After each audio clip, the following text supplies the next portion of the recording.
সেটা হলো নিউরোবায়োলজি।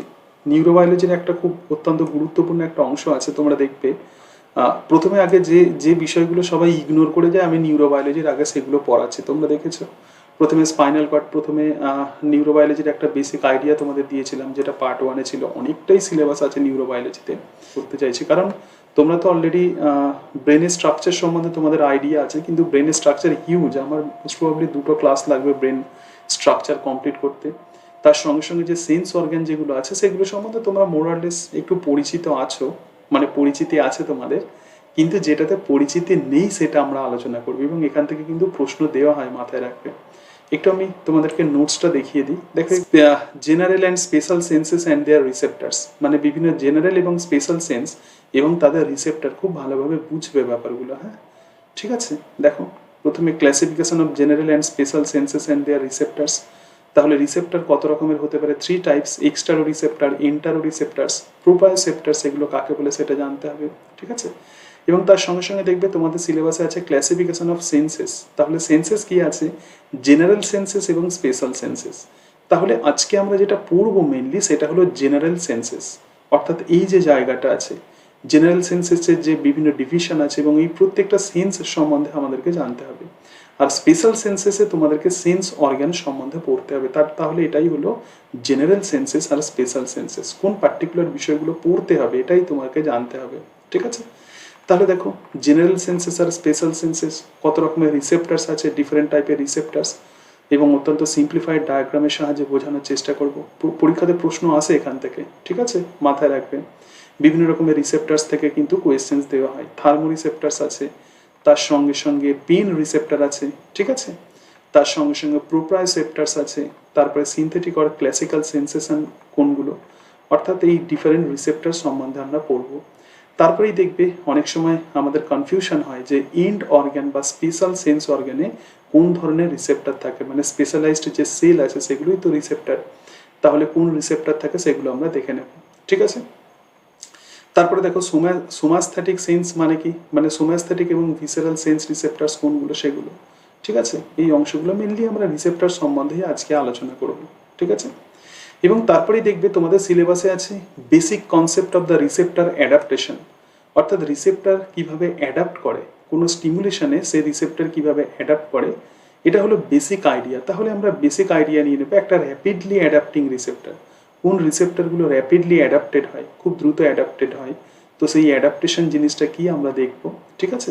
তার সঙ্গে সঙ্গে স্লোলি অ্যাডাপ্টিং রিসেপ্টার্স, কোন রিসেপ্টারগুলো স্লোলি অ্যাডাপ্টেড হয়, এক্ষেত্রে একটা গ্রাফের সাহায্যে বোঝানো আছে, খুব সহজেই তোমরা বিষয়টা বুঝতে পারবে। তাহলে টপিকস আছে, তাহলে রিসেপ্টার আমাদের শেষ হয়ে যাবে, সেটা হলো ওয়েবার-ফেচনার ল, ঠিক আছে। ওয়েবার-ফেচনার ল, খুব ভালোভাবে আমাদের এই ওয়েবার-ফেচনার লও আমাদেরকে জানতে হবে। ওয়েবার আর ফেচনার ল তারা কি বলছেন? ওয়েবার-ফেচনার ল মানে কোনো রিসেপ্টার কিভাবে পারসেপশন করে, কোনো একটা স্টিমুলেশনকে সে কিভাবে বুঝতে পারে, ঠিক আছে। তো সেই সম্বন্ধে আমরা আলোচনা করব। দেখবে হয়তো তুমি কোনো সাউন্ড শুনছো, কিন্তু আবার একটু যদি জোরে ভলিউম হয় তাহলে আমাদের কানে লাগে, আবার ফের আমরা যদি সেই ভলিউমটাকে কমিয়ে দিই তাহলে দেখবে যে তোমার তখন সেটা শ্রুতি মধুর হয়, ঠিক আছে। অনেক সময় আমরা হেডফোনে আমরা গান টান শুনি, ঠিক আছে, তো তখন কি হয়, তাহলে এই যে সাউন্ডের এই যে পারসেপশান, তো কোন লয়ের সাহায্যে আমরা বুঝতে পারবো, মানে কতটুকু পরিমাণে স্টিমুলেশনের তীব্রতা আছে, সেটাই হলো ওয়েবার-ফেচনার ল। এটা একদম নতুন একটা জিনিস, ওয়েবার-ফেচনার ল। সুতরাং ওয়েবার-ফেচনার ল আমরা খুব ভালোভাবে বুঝবো। এক্ষেত্রে কতগুলো ম্যাথামেটিক্যাল ইকুয়েশন আছে, ঠিক আছে, তো সেই ম্যাথামেটিক্যাল ইকুয়েশনগুলো আমরা জানবো, ওকে। ওয়েবার-ফেচনার ল এই কারণের জন্য অত্যন্ত গুরুত্বপূর্ণ যে ওয়েবার-ফেচনার ল এটাই ব্যাখ্যা করে যে কেন একটা মানুষের যখন প্রচুর আঘাত লাগে, এ সিভিয়ার ক্রাশিং ইনজুরি, মানে হয়তো তার মধ্যে প্রচুর আঘাত লেগেছে কিন্তু সেই সেন্সেশন সে কিন্তু সেই আঘাতের মতো পায় না, মানে সেন্সেশন তার থেকে কম হয়। তো এটাই না হলে মানে যে পরিমাণে আঘাত লাগবে, যে পরিমাণে ইনজিওর্ড হবে, সেই পরিমাণে সেই স্টিমুলেশনের তীব্রতা অনুযায়ী কোনো মানুষ যদি সেটাকে পারসিভ করে তাহলে কিন্তু মানুষ যন্ত্রণাতেই মারা যায়। তাহলে সিভিয়ার ক্রাশ ইনফরমেশন এরা কালেক্ট করে, ঠিক আছে, এবং ডিপ মানে দেহের অনেক ভিতরে থাকে, তাহলে পেন এবং প্রোপ্রায়োসেপশন, ঠিক আছে। এবং ভিসেরাল কি আছে, পেন আছে, ব্যারো রিসেপশন আছে এবং কেমো রিসেপশন আছে। এই পেন আর এই পেনের মধ্যে কি পার্থক্য আমি পরে আসছি, সবাই বুঝতে পেরেছো? তাহলে সোম্যাটিক সেন্সেস দে আর মেনলি টাচ। ধরা যাক তোমার হাতকে কেউ স্পর্শ করেছে, তুমি বুঝতে পারছো সেই টাচ কেমন, ঠিক আছে? অথবা প্রেসার, হাত চেপে ধরেছে, আমরা অনেক সময় হাত মেলাই, সেই ছোটবেলায় খেলতাম না যে প্রচুর জোরে কেউ হয়তো হাত টিপে দিল, ঠিক আছে? তো তাহলে এটা হলো প্রেসার। আবার কেউ হয়তো অল্প চাপ দিল। পেন কোনো যন্ত্রণা এবং টেম্পারেচার। তাহলে সোম্যাটিক সেন্স মানে কি, টাচ, প্রেসার, পেন এবং টেম্পারেচার। সবাই বুঝতে পেরেছো? দু রকমের, সোমাটিক আর ভিসারেল। হ্যাঁ, সোম্যাটিক আর ভিসেরাল, ঠিক আছে? তাহলে আমরা কি পড়ছি, সোম্যাটিক। তাহলে সোম্যাটিক সেন্সের মধ্যে কোনগুলো পড়ে আমরা দেখলাম, টাচ পড়ে, প্রেসার পড়ে, পেন পড়ে এবং টেম্পারেচার পড়ে। তো সোম্যাটিক সেন্স কিভাবে আমরা পারসিভ করব? দেয়ার are 4 possible level of processing of the somatic senses. অর্থাৎ ত্বক থেকে, অর্থাৎ এই যে সোম্যাটিক সেন্স আমরা যেটা দেখলাম, টাচ, প্রেসার, পেন এবং টেম্পারেচার, তাহলে এই সেন্সগুলো, এই অনুভূতিগুলো, সেন্স মানে কি সিম্পলি তো অনুভূতি। টাচ মানে কি তুমি বুঝতে পারছো যে তোমাকে ভালোভাবে স্পর্শ করেছে নাকি কিভাবে স্পর্শ করেছে।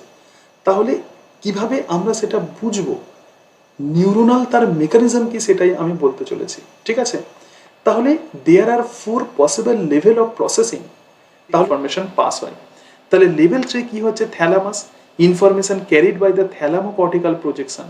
মানে থ্যালামো কর্টিক্যাল মানে কি, ব্রেনের যে কর্টেক্স আছে সেই জায়গাতে প্রধানত নিউরন ইনফরমেশন নিয়ে যায়, সেই জন্য এক্ষেত্রে বলা হচ্ছে information carried by the thalamo cortical projection. তো এটাই হলো থার্ড অর্ডার নিউরন। এবং তারপরে একদম 4 নম্বরে যে জায়গায় চলে আসবে সেটা হলো সোমাটো সেন্সরি কর্টেক্স। দেখো, মানুষের ব্রেন বা কর্টেক্স হচ্ছে এমন একটা রিজিয়ান, ব্রেনের সমস্ত রিজিয়ান্সের মধ্যে থেকে এই কর্টিক্যাল রিজিয়ানেরই কিন্তু কনসিয়াসনেস আছে। তাহলে সচেতনভাবে ব্রেনের যে কোনো পার্ট কিন্তু সচেতন নয়, সমস্ত পার্ট কিন্তু আনকনসিয়াসলি কাজ করে। কিন্তু কর্টেক্স হলো একমাত্র ব্রেনের সেই অংশ, সেটা কনসিয়াস বিভিন্ন কাজ করে, সচেতনভাবে বিভিন্ন কাজ করে। তাহলে এরকমভাবে বিভিন্ন ইনফরমেশন এই 4টে লেভেল দিয়ে যাবে। প্রথমে রিসেপ্টর অফ দ্য স্কিন, তারপরে স্পাইনাল কর্ড, তারপরে থ্যালামাস, তারপরে সোমাটো সেন্সরি কর্টেক্স। তাহলে সোম্যাটিক ইনফরমেশনগুলো এইভাবে প্রধানত সেন্সরি কর্টেক্সে আসে, ঠিক আছে? এই লেভেল অফ প্রসেসিংটা সবাই বুঝতে পেরেছো? তাহলে প্রথমে কোথায় আসবে, রিসেপ্টর ইন দ্য স্কিন, তারপরে কোথায় যাবে, স্পাইনাল কর্ড, তারপরে কোথায় যাবে, থ্যালামাস, থ্যালামাসের থ্রু দিয়ে কোথায় ছড়িয়ে পড়বে, সে টোটাল আমাদের ব্রেনের কর্টেক্সে ছড়িয়ে পড়বে, ঠিক আছে? এবার কর্টেক্স এটাকে প্রসেসিং করবে, করে সেই অনুযায়ী রেসপন্স করবে। ওকে, সবাই বুঝতে পেরেছো? দেখো, ক্লিয়ার তো? হ্যাঁ স্যার। আচ্ছা, পরের অংশে চলে যাই। এবার দেখো, এরপরে ধীরে ধীরে যেহেতু আমাদের সিলেবাসে আছে সেন্সরি রিসেপ্টার্স এবং মানে সেন্সেস এবং তাদের রিসেপ্টার, তো প্রথমে আমরা এই প্রত্যেকটা জিনিস নিয়ে আলোচনা করব। প্রথমে আছে টাচ, টাচ নিয়ে আলোচনা করব, প্রেসার নিয়ে আলোচনা করব, হিট কোল্ড নিয়ে আলোচনা করব, পেন, সিনথেটিক সেন্স, এই সবগুলো নিয়ে আমরা আলোচনা করব। ওকে, তাহলে প্রথমে আমরা কি দেখব, টাচ রিসেপ্টার। প্রথমে আমরা কি দেখব, টাচ রিসেপ্টার। টাচ রিসেপ্টারকে বলা হয় ট্যাকটাইল রিসেপ্টার। তো টাচ রিসেপ্টারকে বলা হয় এক্সটারোসেপ্টার্স। এক্সটারোসেপ্টার্স মানে কি, যেটা সরাসরি এনভায়রনমেন্টের সঙ্গে কানেক্টেড থাকে। স্টিমুলি ডিফর্ম, এটা ডিই, ঠিক আছে, আমি ডিফর্ম এমনি লিখেছি। তাহলে এক্সটারোসেপ্টার্স, তাহলে টাচ রিসেপ্টার প্রধানত কি হবে, এক্সটারোসেপ্টার্স। এবং stimuli deform or change their shape, অর্থাৎ এই রিসেপ্টারগুলো, টাচ রিসেপ্টার যেগুলো আমাদের স্কিনেতে আছে, যখনই কোনো স্টিমুলেশন আসবে তখনই তার শেপ বা আকৃতি পরিবর্তিত হয়ে যাবে। ধরে দেখ আমার হাত আছে, এই হাতকে আমি চাপ, এখন সেই রিসেপ্টারকে গিয়ে তো আমরা জিজ্ঞেস করতে পারি না যে কেন সে তুমি অ্যাক্টিভেটেড হলে। তাহলে এটা বোঝাটা কিন্তু একটা চ্যালেঞ্জ ডক্টরদের কাছে। তাহলে পেন রিসেপ্টরকে আমরা নসিসেপ্টার্স বলবো এবং ওয়াইডলি ডিস্ট্রিবিউটেড, আমাদের দেহের বিভিন্ন অংশে এরা ছড়িয়ে আছে, located on both surface of the body. তাহলে পেন রিসেপ্টার এক্সটারোসেপ্টার্স হিসাবেও কাজ করবে এবং ডিপ ভিসেরাল অর্গ্যান, এবং আমাদের দেহে যে ভিসেরাল অর্গ্যান আছে তার মধ্যেও কিন্তু পেন রিসেপ্টার থাকে। এবং সেই কারণের জন্য দেখতে পাচ্ছ যে ভিসেরালের ক্ষেত্রে পেন সেন্সেশন আছে এবং সুপারফিসিয়ালেও কিন্তু পেন সেন্সেশন আছে। বুঝতে পেরেছো দু জায়গাতে কেন আমি লিখেছি? ঠিক আছে, ক্লিয়ার? এটা বোঝাতে পারলাম? দেখো, কনফিউজড হয়ে যাবে না, ঠিক আছে?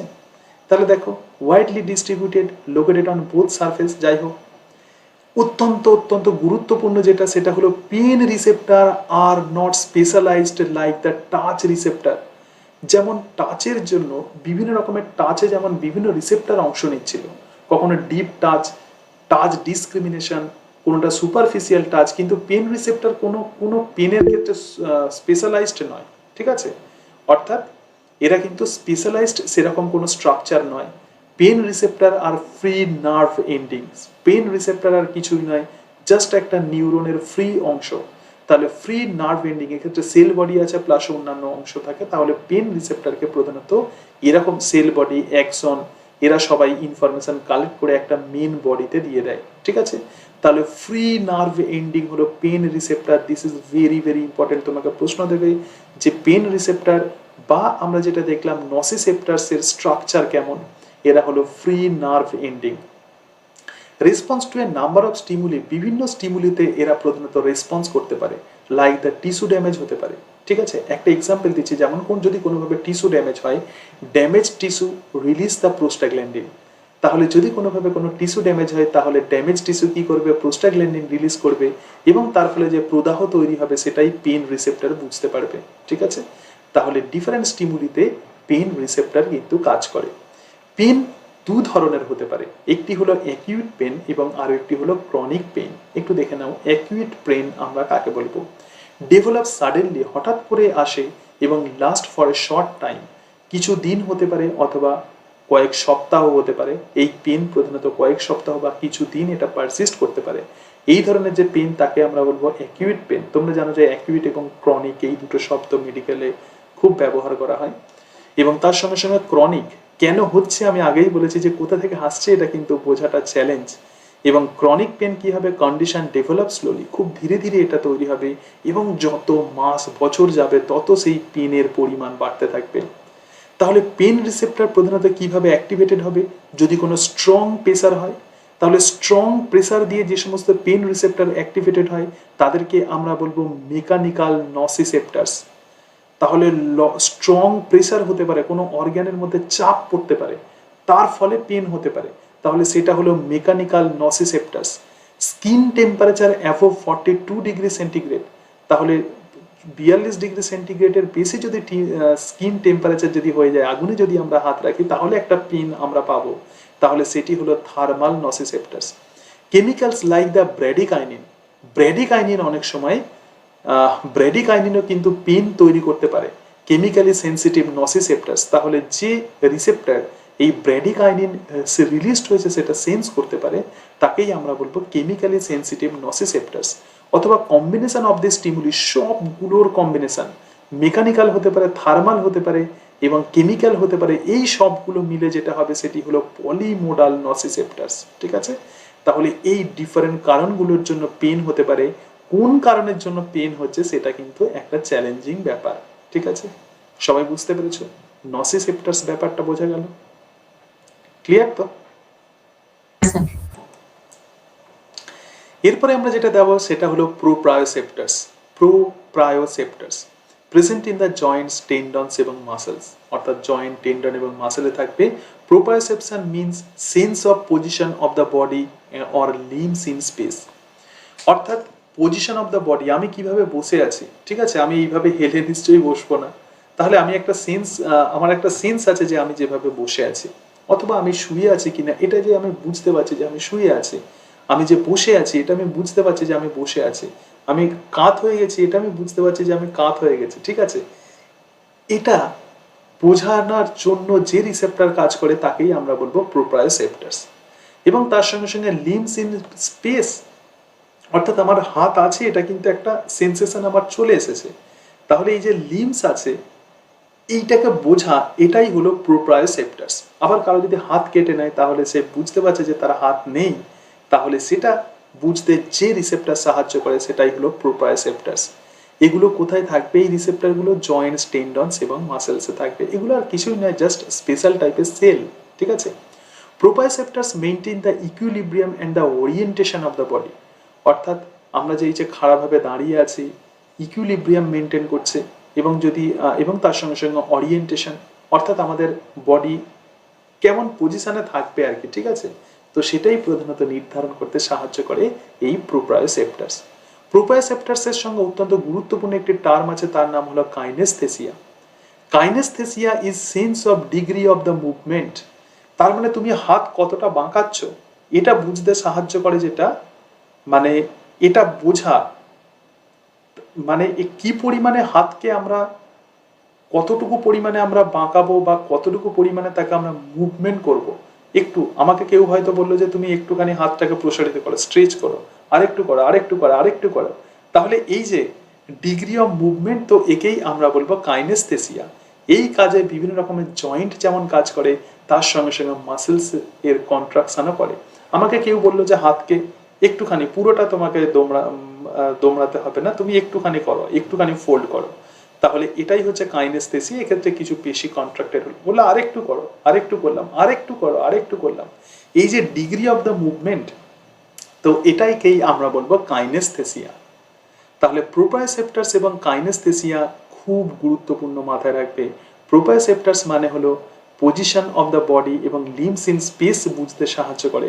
কাইনেস্থেসিয়া মানে কি পরিমাণে মুভমেন্ট হচ্ছে আমাদের মানে হাত এবং পায়ের, তো সেটা তো রিসেপ্টর পড়লাম, তাদেরকে এবার অ্যাকুমুলেট করে দিয়েছি। দেখো তাহলে এন্ড অর্গ্যান, প্রথমেই যেটা আসবে সেটা হলো end organ receptor of the special senses. আমাদের যে চোখ, তুমি যদি ভাবো যে চোখের সবকিছুই রিসেপ্টর, না, অ্যাকচুয়ালি চোখের রড কোষ এবং কোন কোষ হলো রিসেপ্টর।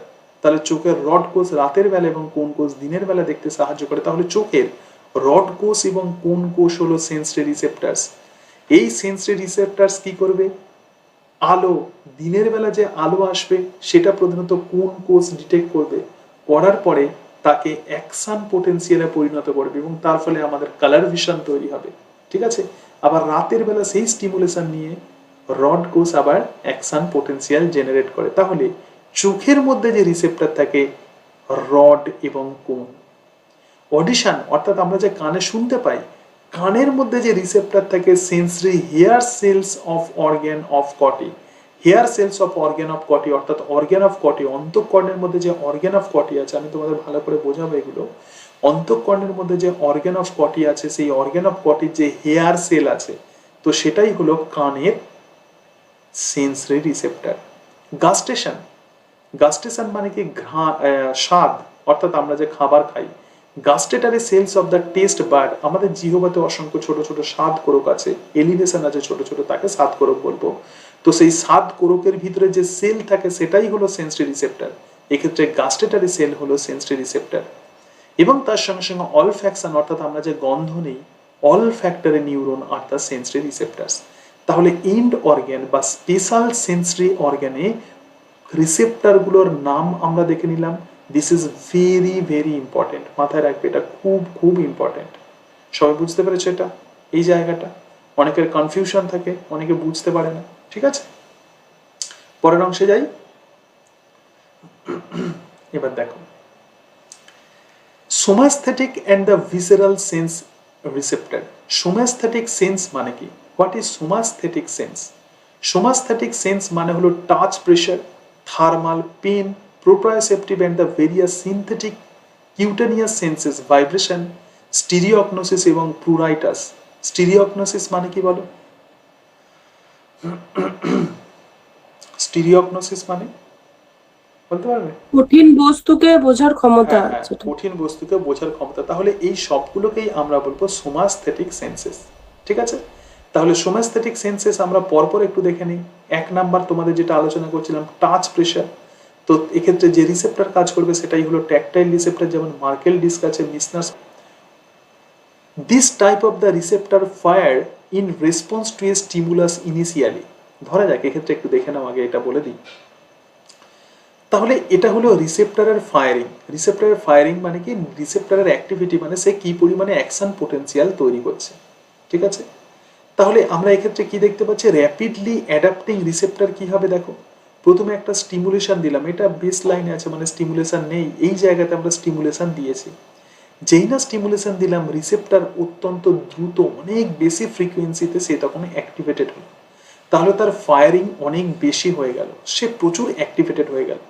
এবার তুমি কি করছো? স্টিমুলাসকে কন্টিনিউ করছো, স্টিমুলাসকে কন্টিনিউয়াসলি দিয়েই আছো, রিসেপ্টর তখন কিন্তু আর সে স্টপ ফায়ারিং।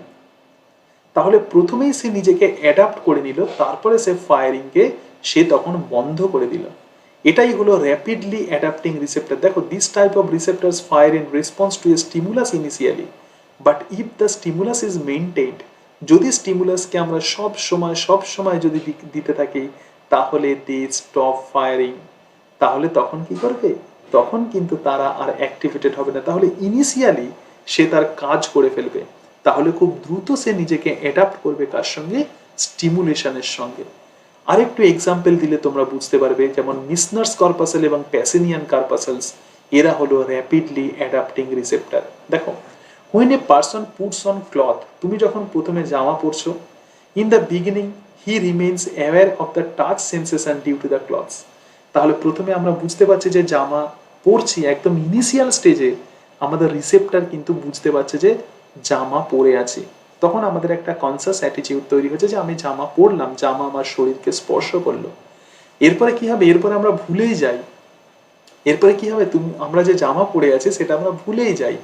এর কারণ তখন আর রিসেপ্টর আর অ্যাক্টিভেটেড হচ্ছে না। তাহলে সবসময় স্টিমুলেশন দিচ্ছি। স্টিমুলেশন মানে কি? আমার যে জামা, এই যে শার্ট, এটা সবসময় আমি রিসেপ্টরকে স্টিমুলেট করছি, কিন্তু রিসেপ্টর আর ফায়ারিং করছে না। কিন্তু যখন জামাটা পরবো তখন সে ফায়ারিং করছে, এবং তারপরে কন্টিনিউয়াস স্টিমুলেশন দিয়ে যাচ্ছি, স্টিমুলেশনকে আমরা মেনটেন করছি, তখনও কিন্তু সে আর ফায়ারিং করছে না।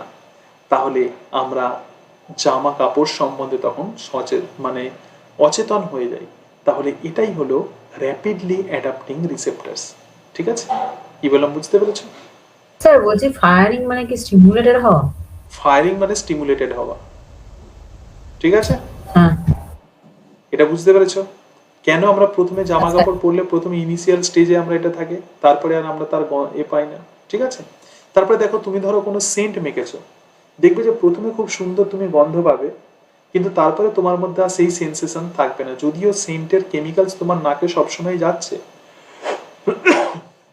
কিন্তু তবুও তুমি সেই গন্ধটা তুমি আর পাবে না। এবার তুমি যেখান দিয়ে যাবে অন্য লোকে গন্ধ পাবে, কিন্তু তুমি পাচ্ছ না।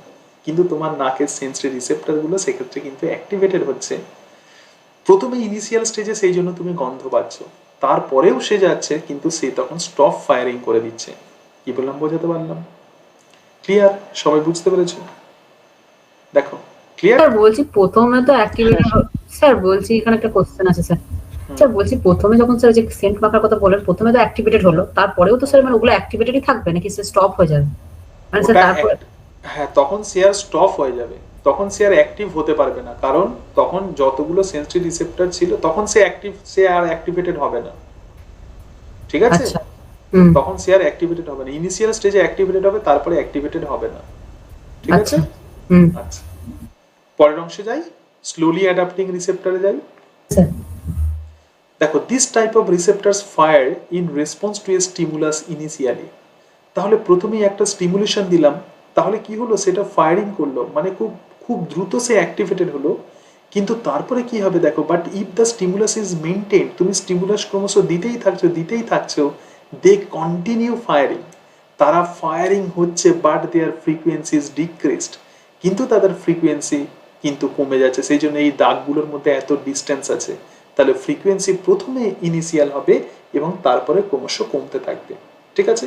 তাহলে নিউরাল স্পাইক ট্রেন, এটাকে আমরা বলছি নিউরাল স্পাইক ট্রেন, আর এটা হলো স্টিমুলাস। যেমন Merkel cells, Ruffini corpuscles, pain receptor, muscle spindle, joint, capsule ইত্যাদি। পেন রিসেপ্টর, প্রথমে বিশাল যন্ত্রণা হচ্ছে, তারপরে যন্ত্রণা ধীরে ধীরে কমতে কমতে আমরা যন্ত্রণা সহ্য করে ফেলছি। কারণ কি? রিসেপ্টরের অ্যাক্টিভেশনের ফ্রিকোয়েন্সি তখন কমে আসছে। প্রথম ক্ষেত্রে আমরা যেমন দেখছিলাম যে রিসেপ্টর অ্যাক্টিভ হচ্ছিল না, এরকম তো কখনো হয় না, কোনো যন্ত্রণা হলো সঙ্গে সঙ্গে বন্ধ হয়ে গেল, এরকম কখনো হয় কি? সেরকম কখনো হয় না। তো যন্ত্রণা যদি হয়, যন্ত্রণাটা কন্টিনিউই করে। তাহলে পেন রিসেপ্টর, কিন্তু তার তীব্রতাটা ধীরে ধীরে কমতে থাকে, আমরা সেটা সহ্য করে ফেলি। এর কারণটাই হলো পেন রিসেপ্টরের ফ্রিকোয়েন্সি, অ্যাক্টিভেশন ফ্রিকোয়েন্সি ক্রমশ তার কমতে থাকে। ঠিক আছে? সবাই বুঝতে পেরেছো? এটাই হলো রিসেপ্টর অ্যাডাপ্টেশন, মানে স্টিমুলেশনের সাহায্যে রিসেপ্টর কিভাবে অ্যাডাপ্ট করবে, স্টিমুলেশন পেলে রিসেপ্টর কিভাবে রেসপন্স করবে, সেটাই হলো অ্যাডাপ্টেশন। তাহলে আমরা দেখলাম র্যাপিডলি অ্যাডাপ্টিং রিসেপ্টর, প্রধানত কোনগুলো তার এক্সাম্পল এবং তার সঙ্গে সঙ্গে তার ইম্পর্টেন্ট প্রপার্টিজ আমরা দেখে নিলাম। ক্লিয়ার? ক্লিয়ার তো? দেখো, হ্যাঁ স্যার। হ্যাঁ, অ্যাকচুয়ালি অনেকে আমরা বুঝতেই পারি না যে রিসেপ্টর অ্যাডাপ্টেশন কোন জায়গাটা পড়তে হবে। প্রধানত এই জায়গাটা রিসেপ্টর অ্যাডাপ্টেশনে পড়তে হবে। পরের অংশে যাই। ওয়েবার ফেচ একটু দেখো, খুব ভালোভাবে বুঝবে। ওয়েবার ফেচনার ল খুব ভালো বোঝার আছে, খুব সুন্দর জিনিস, একটু দেখে নাও, বুঝতে পারলে খুব ভালো লাগবে। হোয়াট ইজ ওয়েবার ফেচনার ল, এটা আমরা পড়তে চলেছি। তবে তার আগে আমি তোমাকে দুটো এক্সাম্পল দেব। নাম্বার 1, ধরা যাক তুমি হাতে করে 100 গ্রাম ওয়েট নিয়েছো, ঠিক আছে, এবং এই হাতেতে তুমি 2 কেজি ওয়েট নিয়েছো। এবার কি করলে? আরো 100 গ্রাম ওয়েট তুমি যোগ করলে। যখন তুমি 2 কেজি, তাহলে প্রথমে তুমি 100 গ্রাম নিয়েছো। দাদা প্রথমে আমি এই মোবাইল নিয়েছি, নিয়ে এর সঙ্গে এটা 100 গ্রাম, আবার 100 গ্রাম দিলাম, ঠিক আছে। তাহলে আমি তখন বুঝতে পারবো, যদি আমি 100 গ্রাম ওয়েট নিই এবং তাতে যদি আমি 100 গ্রাম ওয়েট চাপাই, তাহলে আমি বুঝতে পারবো একটা নোটিসেবল চেঞ্জ, আমি বুঝতে পারবো যে ওয়েট বেশি হয়ে গেল। If suppose you are carrying 100 gram weight in your hand and then double it to the 200 gram, তখন you noticed a changes. সবাই বুঝতে পেরেছে এই জায়গাটা? এর পিছনে স্ট্রেংথ বাড়াবো, তত আমরা এইভাবে বুঝতে বুঝতে এক সময় এই লাইন যখন প্রচুর পরিমাণে স্টিমুলাসের স্ট্রেংথ যখন বেশি হয়ে যাবে, তখন এটা প্ল্যাটু স্টেজে চলে আসবে, ঠিক আছে। তখন আর জাস্ট নোটিসেবল চেঞ্জ তখন বা নোটিসেবল চেঞ্জেস তখন আর অত বোঝা যাবে না, সেম টাইপের হয়ে যাবে। যেটা তোমাদের বলছিলাম যে একজন প্রোড়পতি আছে, একজন প্রোড়পতি আছে, মানে তাদের শক্তি প্রচুর বেশি, তাহলে 10,000, 20,000, 50,000 যাই দাও না কেন, দুজনের ক্ষেত্রে তখন একই মনে হবে, ঠিক আছে। কোনো পরিবর্তন তখন মনে হবে না যে 20,000 টাকাও তাদের কাছে যা, 10,000 টাকাও তাদের কাছে তাই। তাহলে দেখো এক্ষেত্রে দেখো, যখন স্টিমুলাসের স্ট্রেংথ যখন কম আছে, তখন আমরা কি করছি, পারসিভ ইন্টেন্সিটিকে যদি আমরা এইভাবে যদি আমরা প্লট করি, আবার এই একই পয়েন্টে ধরে যাক এই দুটোর মধ্যে ডিস্টেন্স সমান, তাহলে এখান থেকে যদি আমরা প্লট করি, তাহলে এই যে ডিস্টেন্সটা সেটা অনেকটাই বেশি হবে, হবে কি না? এই দুটোর পার্থক্য তুমি করতে পারছো তো? দেখো এখানে বুঝতে পেরেছো? তাহলে less stimulus strength noticed the changes, তাহলে স্টিমুলাস, অরিজিনাল স্টিমুলাসের স্ট্রেংথ যদি কম হয়, তাহলে কি হবে, আমরা পরিবর্তনটাকে দেখতে পাবো। এটা হলো অরিজিনাল স্টিমুলেশন, এবং তুমি এটাকে বাড়ালে এই পর্যন্ত, তাহলে চেঞ্জটাকে আমরা কি দেখতে পাচ্ছি, অনেকটাই আমরা বুঝতে পারছি। তাহলে অরিজিনাল স্টিমুলাসের স্ট্রেংথ যদি কম হয়, সামান্যতম বাড়ালেই তুমি কিন্তু পারসিভ করতে পারছো যে সেই পরিবর্তন হয়েছে। যেমন 100 গ্রাম ছিল, এটা 100 গ্রাম, এখানে তুমি আরো ধরা যাক 50 গ্রাম তুমি বাড়িয়ে দিলে, তাহলে তুমি কিন্তু ধরে নিচ্ছ যে সেটা তাহলে 50 গ্রাম বেড়েছে, ঠিক আছে।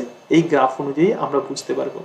আবার ধরা যাক এক্ষেত্রে 2 কেজি ওয়েট আছে, তাহলে স্টিমুলাস স্ট্রেংথ এক্ষেত্রে 2 কেজি দিয়ে দিলে, এবার তুমি 50 গ্রাম বাড়িয়ে দিলে, তাহলে এইখান থেকে, তাহলে তাই যদি করো, তাহলে এখান থেকে যদি প্লট করো, দেখবে যে প্রথমটা থেকে তুমি যে প্লট করেছিলে, এই যে স্টিমুলাস স্ট্রেংথ কি পরিমাণে আইডেন্টিফাই করার জন্য যে পয়েন্টটা, এই দুটো পয়েন্ট খুব কাছাকাছি চলে আসছে, ঠিক আছে। তাহলে কি হচ্ছে, যদি স্টিমুলাস স্ট্রেংথ যদি বেশি হয়, তাহলে নট নোটিস দ্য চেঞ্জেস, তাহলে এই পরিবর্তনকে কিন্তু আমরা অত ভালোভাবে বুঝতে পারবো না। ক্লিয়ার? গ্রাফের সাহায্যে বোঝাতে পারলাম? দেখো ক্লিয়ার তো? হ্যাঁ স্যার। হ্যাঁ স্যার। এখানটা একদম ক্লিয়ার হয়েছে। তাহলে দেখো স্টিমুলাস স্ট্রেংথ যত কম হবে, তত তুমি কিন্তু সামান্যতম স্টিমুলাস এর অ্যাডিশনাল স্টিমুলাস তুমি যদি দিয়ে দাও, তুমি বুঝতে পারবে যে একটা চেঞ্জ বুঝতে পারবে। কিন্তু অরিজিনাল স্টিমুলাসের স্ট্রেংথ যদি বেশি হয়, তুমি সেই পরিমাণও যদি বাড়াও ইনিশিয়াল কন্ডিশনের মতো, সেই পরিবর্তনটা অতটা বুঝতে পারবে না। তাহলে গ্রাফের সাহায্যে এটা দেখে নিলে, ওকে। Weber-Fechner law is applicable for only very high and very low intensity of the stimulus. তাহলে ওয়েবার-ফেচনার ল সেই জায়গাতেই অ্যাপ্লিকেবল হবে যেখানে স্টিমুলাসের স্ট্রেংথ, আমি বারবার বলছি যে লো এবং হাই, লো এবং high. So Weber Fechner law is applicable for only very high and very low intensity of the stimulus. তাহলে টোটাল স্টিমুলাসকে যদি আমরা ধরি, লো ইন্টেন্সিটি আর হাই ইন্টেন্সিটি ছাড়াও তো মডারেট ইন্টেন্সিটিও তো স্টিমুলাসের মধ্যে থাকতে পারে। সেই কারণের জন্য দিস ইকুয়েশন, আচ্ছা পরিচয় করিয়ে দিই, সবাইকে হাই করে দাও। বাবুয়ার নাম হচ্ছে মৌনির, ওর ওর ভালো নাম, ওর মায়ের নাম মৌসুমী আর আমার নাম নির্মল, সেখান থেকে ওর নাম মৌনির। ঠিক আছে? তুমি কিসব মৌনির। MOUNIR, মৌনির, আচ্ছা মৌনির ঘোষ। ঠিক আছে, আচ্ছা এবার দেখো, তাহলে এটা বুঝতে পারলে তো স্টিফেন পাওয়ার ল। আচ্ছা এবার চলে আচ্ছা। আসি। হ্যাঁ, এবার দেখো এই ক্ষেত্রে একটা এমসিকিউ তোমাদের দিই ওয়েবার ফেসনাল ল থেকে, which of the following statement is correct for the stimulus intensity. Stimulus ইন্টেন্সিটির ক্ষেত্রে কোন স্টেটমেন্টটা কারেক্ট হবে? দেখো, perception of the stimulus intensity varies linearly with the stimulus strength. অর্থাৎ স্টিমুলাস স্ট্রেংথ আমরা যত বাড়াবো, লিনিয়ারলি মানে কি যত বাড়াবো তত কিন্তু পারসেপশন এবিলিটি তত কিন্তু বাড়বে। এটা সঠিক না সঠিক নয়? বলো, এটা সঠিক না সঠিক নয় বলো? দেখো স্টিমুলাস স্ট্রেংথ, একবার একটু বলছি স্টিমুলাস স্ট্রেংথ যত আমরা বাড়াবো তত পারসেপশন এবিলিটি বাড়বে না কমবে? কমবে তো স্যার। কমবে। তাহলে এই স্টেটমেন্টটা তাহলে ভুল। দেখো লিনিয়ারলি, ঠিক আছে, এক্ষেত্রে এটাই বলা হয়েছে যে যত আমরা স্টিমুলাস স্ট্রেংথ বাড়াবো তত পারসেপশন এবিলিটি বাড়বে, তাহলে এটা তো ভুল হলো এটা। ঠিক আছে? আচ্ছা, just noticeable difference depends on the base line of the stimulus strength. Just noticeable difference depends on the base line of the stimulus strength. এটা সঠিক না ভুল বলো? হ্যাঁ এটা স্যার এটা ঠিক। ঠিক স্যার। এটা ঠিক, কারণ নর্মাল স্টিমুলাস স্ট্রেংথের ওপরেই সেটা ডিপেন্ড করবে। 100 গ্রাম এবং 2 কেজি যে ওয়েট বলছিলাম সেটাই হলো বেস লাইন। আচ্ছা, Fechner's law is a mathematical expression of the Weber's law. এটা ঠিক না ভুল বলো? প্রথমে তো ওয়েভার্স ল ছিল। ঠিক। হ্যাঁ এটা এটা ঠিক। ঠিক। হুম। Power law is a mathematical expression of the Fechner's law. Power law যেটা আমরা কি দেখলাম, স্টিভেন্স যেটা দিয়েছিল, সেটা কি mathematical expression of the Fechner's law? না। So power law is an improvement over the Fechner law. পাওয়ার ল হলো ফেচনার লকে আরো, সেটা ম্যাথমেটিক্যাল এক্সপ্রেশন নয়, তাহলে তাকে ইমপ্রুভ করছে। ঠিক আছে? ইমপ্রুভ মানে কি ডিফারেন্ট স্টিমুলাস এক্ষেত্রে অ্যাড করা যেতে পারে, যেখানে ওয়েবার ফেচনার ল যেক্ষেত্রে দিয়েছি মানে 10 ফোল্ড অফ দ্য ইনিশিয়াল, তাহলে 10 into 10 তাহলে কত হয়ে গেল? 100। তাহলে পারসেপশন ইন্টেন্সিটি তাহলে কত হওয়ার কথা? পারসেপশন ইন্টেন্সিটি 10 হওয়ার কথা। ঠিক আছে? But will be only doubled, not the 10 fold. তাহলে স্টিমুলাস স্ট্রেংথ আমরা 10 গুণ বাড়িয়ে দিয়েছি, কিন্তু পারসেপশন তখন কিন্তু 10 হচ্ছে না, তখন পারসেপশন হচ্ছে 2। পারসেপশন কত হচ্ছে? 2। ডাবলড হচ্ছে, 10 গুণ হচ্ছে না। তাহলে কেন এটা হচ্ছে? কারণ according to Fechner law the perceived intensity is সমান k ইন্টু লগ s। তাহলে s মানে কি? s মানে হলো স্টিমুলাস ইন্টেন্সিটি। তাহলে s মানে কত? সেটা হচ্ছে 100। 100 মানে কত? আমরা জানি 10 স্কয়ার। তাহলে 2, এদিকে লগের এইদিকে যদি 2 হয়ে যায় তাহলে log 10 বাই log 10 তাহলে কত হবে? 1। তাহলে এই ক্ষেত্রে কত হবে? 2। তাহলে পারসেপশন এবিলিটি তাহলে কত হবে? 2। স্টিমুলাস স্ট্রেংথ যদি আমরা 10 গুণ বাড়াই তাহলে পারসেপশন এবিলিটি কত হচ্ছে? 2। তাহলে দেখো স্টিমুলাসের শক্তি প্রচুর বেশি, কিন্তু আমরা সেটা বুঝছি আমরা অনেক কম। কি বললাম, বোঝাতে পেরেছি? দেখো এটা বোঝাতে পারলাম? ক্লিয়ার তো? স্যার। এটা 100% ক্লিয়ার তো? পরের অংশে যাই। হ্যাঁ similarly A 100-fold increase of the stimulus intensity, তাহলে যদি আমরা 100 গুণ কিন্তু তার সেন্সটাকে তুমি পাবে। ঠিক আছে? তো সেই কারণের জন্য কোনো মানুষ প্রচন্ড আঘাত এসে কিন্তু মারা যায় না। কেন মারা যায় না? এইভাবে আমরা ফেচনার লয়ের সাহায্যে ব্যাখ্যা করতে পারি। Because the pain sensation will not increase linearly with the stimulus strength. ঠিক আছে? স্টিমুলাস স্ট্রেংথ যদি বেড়ে যায়, বাড়তে বাড়তে যে পেন সেন্সেশন যে বাড়বে সেটা কিন্তু কখনো হয় না। ঠিক আছে? কারণ সেটা লগ ওয়াইজ সেটা হয়, এবং সেই জন্য সেই পারসেপশন তুলনামূলকভাবে লিনিয়ারলি যেহেতু হয় না, তো সেই কারণের জন্য সিভিয়ার ক্রাশিং ইনজুরিতে কোনো মানুষ মারা যান না প্রচন্ড যন্ত্রণায়। ঠিক আছে?